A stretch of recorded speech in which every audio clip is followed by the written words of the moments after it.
pecan farmers and pecan pie lovers are celebrating some good news. India recently lowered tariffs on imported pecans.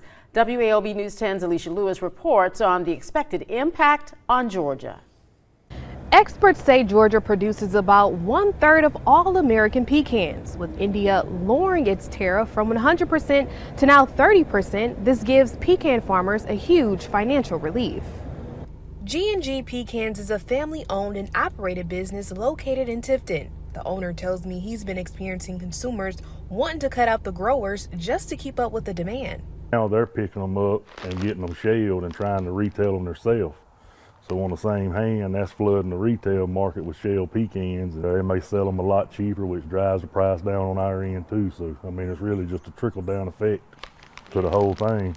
Dr. Wells says pecans are high demand for the Indian market. He says for the past 10 to 15 years, there has been a lot of moving parts to bring awareness to the cost, and now it's finally happening. There's been a lot of work put into that on the part of the growers, as well as the shellers, and the entire industry as a whole to try to get that tariff down. The tariff has dropped to 30%. That's been a big help for growers.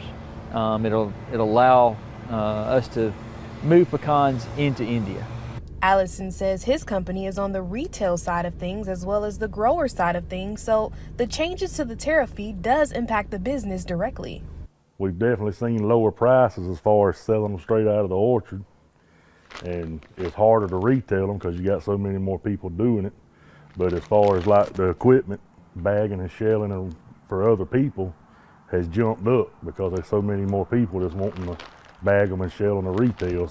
Allison says all of this comes down to the community buying local. He says everyone wins when you keep the cash flow in your own town. Alicia Lewis, WALB, your hometown news source.